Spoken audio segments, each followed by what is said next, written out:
Now from Atlanta News First Plus, this is Sports Tonight. Welcome into your Sports Tonight. I am Bailey Burmaster, joined alongside Connor Hines for your Friday edition of Sports Tonight, and we have quite a fun little lineup for you. We have some big Hawks news we're going to get to. We have to talk about Atlanta United. Big football weekend, but let's start with the fun news that pertains to us a little bit. If you remember last year, Gray Television, Atlanta News First, and Peachtree TV all teamed up to give you 10 Hawks games. Well, this year, Gray Television has teamed up with not only the Hawks, but FanDuel Sports Network for a new partnership to have 5 games brought to you on Peachtree TV. Very exciting. It is always exciting, especially when, hey, give us a little caca action. Caca. No, I'm still I working need you to, on it. I'm still working on it. Sell it like some caca. Anyway. If you're curious what those games are, they are right here for you. So the first game is next Friday, November 15th, against the Wizards. After that, it is November 22nd in Chicago against the Bulls. December 6th will be a fun one. LeBron and the Lakers in town. That's also the day before the SEC championship game. Love that for us. So not a busy weekend at all. And then the 2 other games will be determined at a later date. Awesome. So you can catch those on Peachtree TV, Atlanta's CW, over the airwaves at 17.1. We also have all the streaming service and other channels up there if you want to take a peek to get in on that action. But always a fun time. The Hawks are back in action tonight. They are in Detroit against the Pistons. Tip-off is coming your way at 7. All right, let's talk about what I'm most excited for this weekend. Atlanta United, Game 3 in Fort Lauderdale against Inter Miami, a must-win. I was just talking to Ellie, who you see on the program a lot, and we were discussing how we felt about this game. Connor, I feel like they might pull the upset. You have to have some faith in them at this point, right? Am I sipping the Kool-Aid? No, I don't. And if it's I'm Kool-Aid, buying then I'm into the sipping it too. hype. I mean, here's the thing. This team, it's a combination of playing with absolutely nothing to lose, as they have for the past month. And then couple that with the results that you've already gotten against Miami. You've already beat them twice this year. I mean, this is a team that's like very loose, very confident, very comfortable. And I mean, it's the definition of, what do they say, playing with house money. I mean, there is nothing to lose for this team right now. So why not have another one of your, best performances? And whatever they've done to shut down Messi. Rob Valentino was like tiptoeing around it yesterday. He's like, don't say he's been quiet about it. Because it's Messi and he can go off at any point. But, I mean, the results speak for themselves. So they've made it difficult for them, and I think if you looked at the numbers from Game 1 to Game 2, they really limited their shots on goal in that second game, and they've really worked on their possession and keeping the ball more so than maybe just like backing into their half and saying, hey, hope for the best and hopefully Brad has a hell of a game. They're not really doing that anymore, which I appreciate. Going there is a different ball game. I mean, when you put Messi in the biggest of circumstances, he usually does show up. Right. I think what I really like, though, about the game, too, is it showed Atlanta United that they can hang and there's nothing to be afraid of. No doubt. And that there is an avenue, there is a realm where they can win this game. Yeah. It was funny because someone was asking me, they were like, okay, so if they win, then what? And I'm like, theoretically, they could win it all because this is the top-seeded team. Right. They're the best team in years or ever. Everyone's saying the best team ever in MLS because of points, but who's to say that this is where it's supposed to end for Atlanta United? Yeah. If they win, they go to the conference semifinals to play either Orlando or Charlotte. And I think, to say that a team is comfortable against a team like Miami with Messi and Suarez and all these stars, it's like an oxymoron. But that's exactly what Atlanta feels like. I mean, Brad Guzan was talking about it yesterday. I mean, we don't have to have the ball for all 90 minutes. It's not going to be that kind of game, and we're okay with that. Like, we trust ourselves when we don't have possession. So this is just a team that's full of confidence, and just I think they're really excited to go back down there. Also, another thing about playing down there, Inter Miami might be the best team in the league this year, but in terms of an atmosphere, that is not going to even touch what was in the building at Mercedes-Benz Stadium Well, last because Saturday. it's a soccer stadium. Well, and it's a temporary soccer stadium. I think they're working on building a more permanent thing for Miami, but The celebs will show out.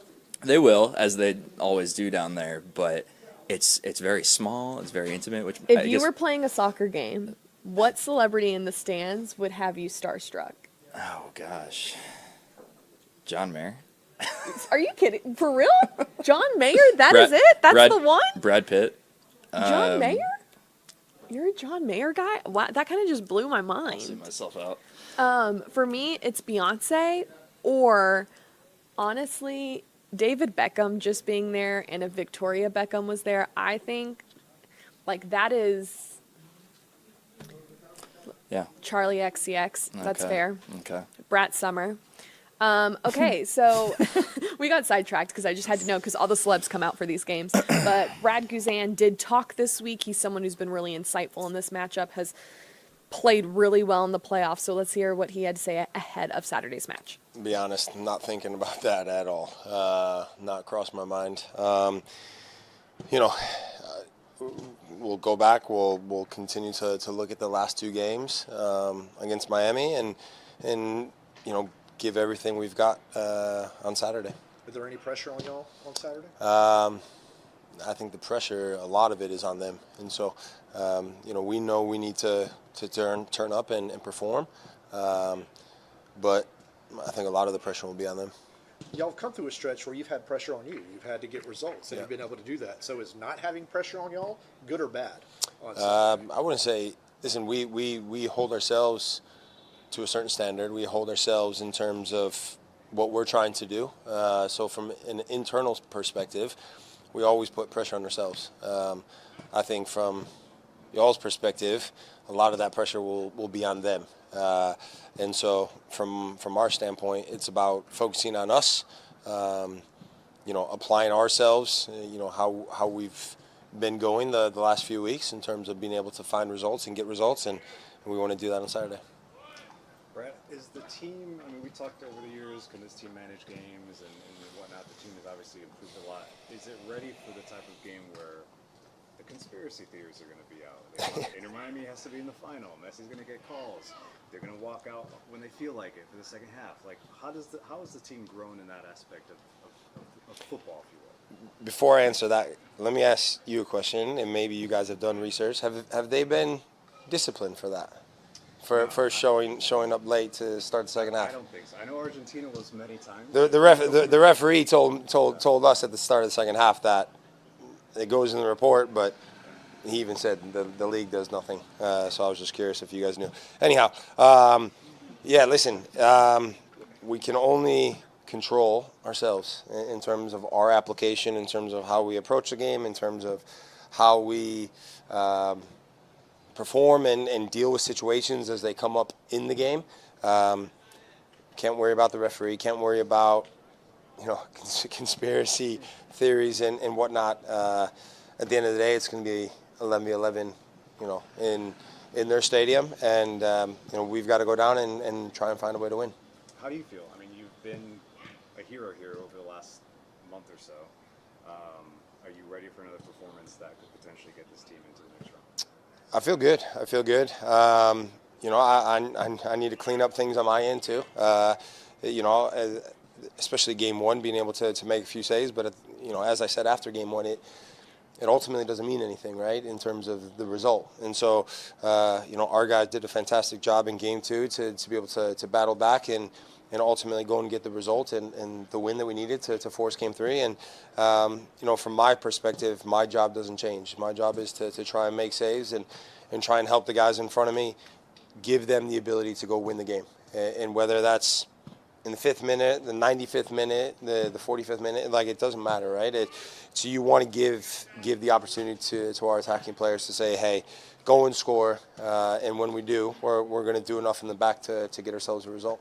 Was there a plan for Messi in game two? I mean, for his standard, kind of quiet. I mean, still extremely dangerous. I mean, you have the best angle for that. But what was the plan, and does it change when they're at home? Listen, when you have a player like himself, in terms of his ability, what what he brings to a game, what he brings to a team, just him standing on the field, it requires your attention, right? And so when you have that, it's not down to one guy. It's down to it's down to everybody in terms of being aware and being able to help each other. And the plan, it's very few times does plan A work, and it's plan B and plan C and plan D, and you're having to adjust really quickly. And when you have that, it normally requires everybody to be on the same page, right? And so if plan A is player A defend him and take the ball off him, well, that may not happen. So then what's plan B? And plan B is to get two other guys to help him and cut off a pass to Suarez. And then plan C is to have somebody else come, recovering run and tackle from the side and win the ball and put him under pressure and make him make a pass that maybe he doesn't want to make. And so it's a constant evolution of the play itself, and how do you deal with those moments. Brad, what would you say were the biggest changes made from game 1 to game 2 for you guys? Listen, obviously I think we could talk about changes from our side in terms of like what we did, but it wasn't a whole lot, to be honest. I think when you look at them, they're a team that they're gonna get the ball. They're entitled to have possession, and they want possession. And it's in those moments, how do you deal with the game? How do you manage the game? And trying to limit the dangers. In game 1, obviously we didn't get off to a great start in terms of conceding straight away. And I think the longer we can keep it 0-0 and allow us to kind of grow into the game, hopefully then the frustration and the pressures will certainly mount for them. But as I mentioned earlier, it'll be the same for us. And we've just got to be able to deal with those moments in the game. After game 2, Rob said the way it went down was wild, and that's kind of your story. What do you think that speaks to, like the resiliency of the team just later in the season? Yeah, I think it's been huge, right? I mean, you go back to Orlando, you go back to Montreal. You talk about resiliency, you talk about belief. Obviously, big words, right? In terms of what you need at this time of the year. It's and that's why when you talk about plans go out the window. It's 11 guys, and you believe in each other, and there's somebody sprinkling a little bit of fairy dust over the top of us somewhere. And we'll take it because there's certainly a good vibe within the group. There's a confidence that maybe we've not seen as much as we would have liked throughout the year. But it means nothing. It's all about now and here now. And we've got that confidence, and we've got that belief, and we've got that resiliency. And so with those attributes, we feel ready to go come Saturday. Has Rob earned the permanent job? I know you don't make decisions, but you've been. That's my answer, Felipe. I don't make decisions. Listen, we're excited to go into this. I think everyone probably had written us off before the regular season had finished, and so to be in this position, I know we're all enjoying this moment. You guys can see in training, right? The looseness, the laughing, the camaraderie, the joking, and you need that because come Saturday, it's going to be all business. Deep into your career, does this type of game mean more to you than maybe it did a few years ago? No, because I don't think about it like that. I think about it as an opportunity to advance in the playoffs. I think about it as an opportunity to do something special, right? I mean, we're not far off MLS Cup in terms of the amount of games. And when you think about it like that, that should put a smile on all of our faces because we have a real chance to do something. We want to go down there with confidence. And, for me individually, it doesn't change my approach to the game and ultimately what the game means. Brad, for you, is there a moment, was there a message, a tactic where this team got more comfortable without the ball?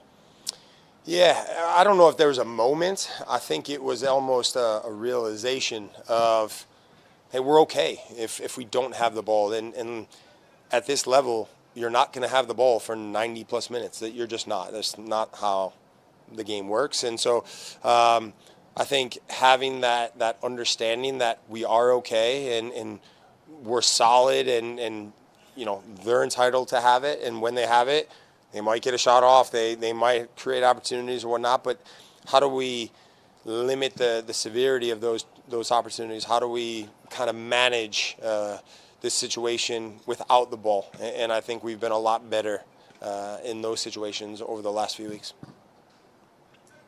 Brad, you've been part of the biggest moments of this club. How do you bring kind of that championship experience to this team as you're making this run now today? Yeah, I mean, listen, we talk about championships, talk about trophies, talk about why do you play the game, right? It's for moments like this, to be in these moments.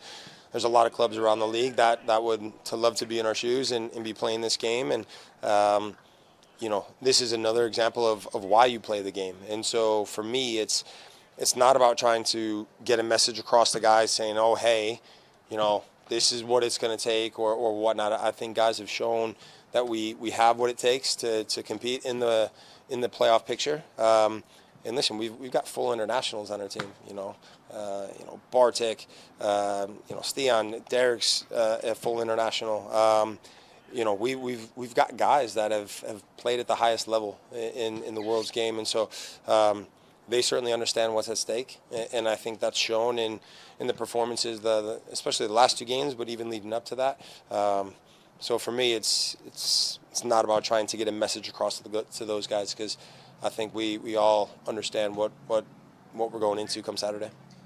Where does Game 2 rank among your favorite moments with the club? Yeah, I said afterwards. It's certainly up there, and I think probably down to the craziness that we talked about of how it finished. And so, after Sunday's goal had gone in, I remember looking around the stadium for a brief second, thinking, "Wow, this is 2018-esque," and that feeling was pretty special.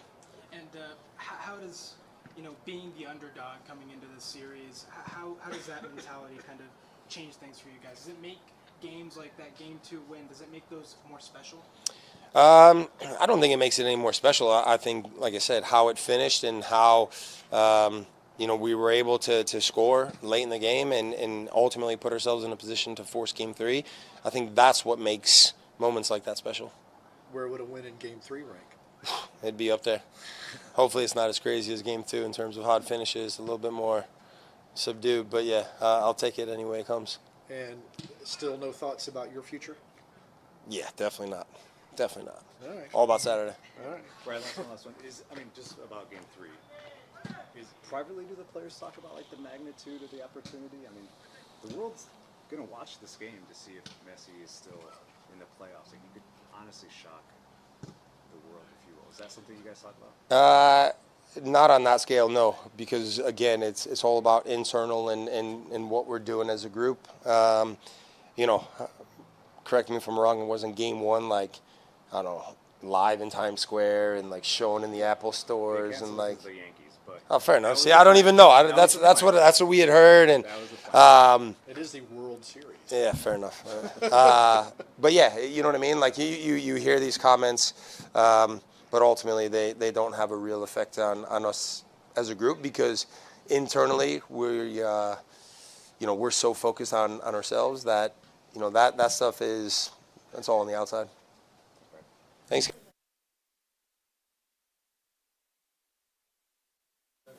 Sorry, I have pudgy fingers. Sometimes I don't hit the unmute button. So from football to football. Oh, here we go. Always love that little transition. We've said it every day this week, I think. The Dogs. Yeah, y'all stole that from me, first of all. Right. The Dogs in Oxford facing Ole Miss. Scariest game of the year. Oh. You don't think so? I think Alabama was, only because of the circumstances at the time, but yeah, probably left now. On, left on the schedule. Yeah, left I mean, on the schedule. well, Between this and Tennessee, I guess is where I was going. With yeah. that. Here's the deal: Ole Miss needs it more than Georgia, so you're going to get Ole Miss's best game. It's also on the road. Right. Carson Beck has not been playing well. Yeah, I think this is more of an elimination game for Ole Miss than it is for Georgia. That's not to say Georgia can afford it. Lee and I talked about it yesterday, man. But then Tennessee becomes a must-win. Absolutely. I mean, you want to win football games, bottom line. Tennessee would be a must-win at home in that situation. But, look, I mean, Ole Miss backs against the wall. Jackson Dart, we've seen what he can do in those kind of situations. And like you said, it's on the road again, and Carson Beck has thrown 8 picks in the last 3 weeks. So 3 in the last game. yeah, back-to-back weeks with 3 picks apiece. That is not great, and I would somehow love to they've talk to still some won. scouts about what they're actually seeing of why that might be. Yes, I do think his weapons aren't as crisp as you would Sure. remember in Brock Bowers and Ladd McConkey, but there's something off in his reads, I feel like. Yeah, where he's that's forcing it a fair. little bit in situations because he's just not as accurate as he was last season. And look, I mean, all the more impressive that Georgia's been able to succeed in spite of that. I still think running the ball is a recipe for success, whether or not Ole ETN Miss, is. 3rd in the nation against the run. That is exactly correct. So I just think that it's a bad matchup on paper for Georgia. your defense has been playing so well. They've gotten Carson Beck out of those crappy situations. There's going to be a time where that bites them in the butt. Yeah. So Yeah. that's where I'm at with that. Let's talk about the Falcons. They have a Saints team that is just kind of tossing in the flag and rebuilding a little bit, tossing in the towel, rather. But something that Kirk Cousins said I found very interesting is he said, you know, a lot of teams, after they fire their head coach, they play really well from his experience. And I thought that was really true. I think it's also interesting. But, I mean, this team is putting the pieces together right now. Yeah, no doubt. And I mean, there's just something about going to New Orleans. I don't want to say that it's going to be a close game, but you kind of feel like it's going to be just because of the way this Falcons team has played this year. Hopefully you can pull it out. Is it the end of the world if you can't find a way to win this game? No.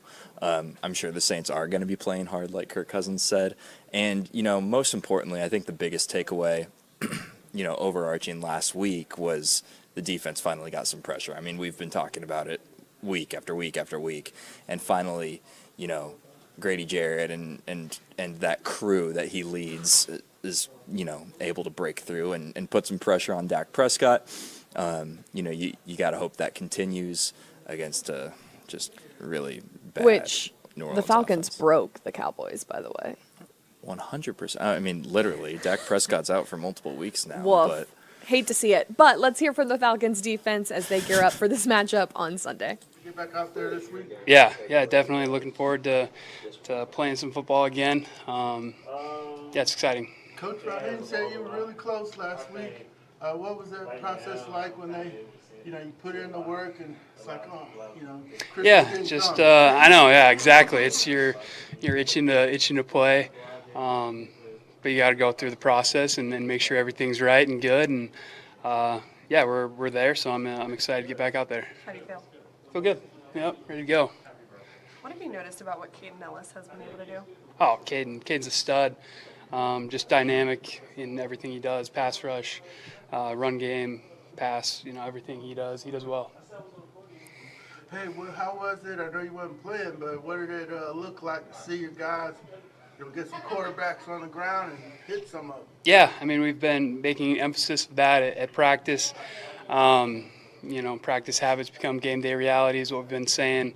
And finally to get a couple sacks come to fruition is exciting, and try to keep it going moving forward. What's unique about what the linebackers are asked to do in this defense?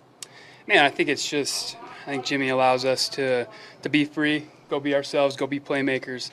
You know, try to change the game from the linebacker position is tough, but Jimmy does a great job of allowing us to go play fast and play hard, and yeah, do our job. What do you like about that? Yeah, I think it's fun. You know, it's freeing when they trust you to go out there. You know, anytime you step on the field, coaches are putting their faith in you, and to go out there and perform well and execute, it's fun, exciting. In the old days, if you didn't practice on Wednesday and Thursday, you didn't play in the game. But now we've got a new thing today called walkthrough Wednesdays. You think that's going to help the team out over the long period? I mean, I think it's just dialing in mentally. You know, there's a lot of guys on the team that have taken a lot of snaps. Yeah, and the mental side of the game is so important. You can get a lot done just thinking through things and not necessarily, you know, hitting and whatnot.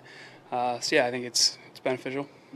It was cool. I think it was a good time for we're going into week 10 now, right? And so a lot of football being played so far. We still haven't had a bye week, so we're just giving the guys an extra day and to get a little extra recovery while we still get our work in. So I think it'll be good, pay good dividends for us. We got a physical rest of the week coming up, but an extra day of recovery probably good for everybody. Is that the first time on a Wednesday that you haven't practiced, like a full practice in your NFL career? Oh, no, not at all. It's not uncommon as the season go on for teams. You know, sometimes they switch Wednesday practice to walkthroughs or just slow the tempo down a little bit. So definitely not the first time. I'm sure a lot of teams around the league, you know, everybody go at their own pace for certain things, but it's definitely not uncommon. When was the first time? Do you remember? That had a Wednesday walkthrough? Yeah. I mean, it happens every year. You know, I mean, it's, like I said, kind of in the latter part of the season, coaches like to keep the guys fresh, you know, and so it can come at any time, but it's usually a coach's decision. So it's not something that you've noticed like later on in your career is like maybe the science has caught up with things. That can definitely be something about it. You know, I definitely the first time career that you remember. I feel like it's happened for me even like my rookie year. You know what I'm saying? Like, but I understand what you're saying. But I feel like every season I've had a day or a week where we took a Wednesday walkthrough. Whether you're short on guys, whether it's just bruises or whatever, that's given an extra day, or whether it's just a extra mental day and maybe a longer day with just shorter reps. So different varieties of it, but it's my whole career. It's not unfamiliar to me. Grady, I know you exited the game for a little bit. How you feeling? Feeling good. Doing what I need to do to be healthy, and I'm excited to get back on the field, and definitely grateful, to have a relationship with the staff here that I have, where we can have open communication about what I'm feeling and how I'm feeling, and them having my best interest at the end of the day, because there's been a lot of times they have to save me from myself, and it's always just me, just always want to push, go through, fight hard, push through, and looking at the big picture versus short term. I think we made the right decision, because we didn't know what we was dealing with during the game. But I'm excited to be able to be back in position to go compete this Sunday. So more precautionary in that effort to keep. Yeah, I for sure. I definitely would say more precautionary, because even when I got hurt, it wasn't a one-off thing. It happened kind of early in the game, kept going. So I knew I wasn't detrimentally, hurt, but it was something wasn't right, and definitely wanted to get a better look at it, and that's what we did, and we're excited to be in this position where we're getting ready for Sunday. I know that we've talked ad nauseum about the efforts to get after the quarterback. You guys clearly took a step in the right direction in that on Sunday, but I know you're going to say there's more to go get. Oh, yeah. But when you go watch the tape on Sunday, what was encouraging about that? I think the effort, the urgency, the intent to try to attack the quarterback, even if we didn't have perfect rush lanes, the guys were rushing hard, rushing together for the most part. And that was definitely the promising thing about it. And to be able to get there and finish, there were some things where we feel like we definitely could have had more sacks or more pressures on the quarterback, and that's things we're going to grow with. But we did move in the right direction. For weeks, not registering a sack, stuff like that. That's not a stat that you want to be a part of. So to be able to make improvement, we happy about that. But we, like I said, I think we can continue to do better. And we just got to have the right intent, right mindset, and we shouldn't have to, go. Okay. Wrapping him up early because we want to get to what's on your mind, and I have something massively on my mind. Yeah, you can have the floor on this one. Brianna Chicken Fry. Oh gosh. And Zach Bryant. Stop. Are you in the know about this? Not by choice, but go on. Ellie, this man is wild. Yeah. I am in full support of Chicken Fry because, man, he put her through it. He's crazy. He needs to go to therapy. A lot of other exes coming out of the woodworks on Twitter, or X. Yeah. It's tough. Wild. And he offered her $12 million to be quiet. To sign an NDA. Tell me there's not more there without telling me there's not more there. Yeah. He turned off his replies on all his social media, or his comments. Did he get off Raya? Also, it's tough. It's tough track. Out there. Did you hear the diss track? We have 20 seconds. I have not, no. Tinder, Bumble, Raya. Who knew that could be such a bar? Anyway, really enjoyed it. Really enjoy pop culture. Sorry we had to cut this short. Maybe we can do a whole segment on it. But that will do it for this Friday edition of Sports Tonight. For Connor Hines, I'm Bailey Burmaster. You all have a great night.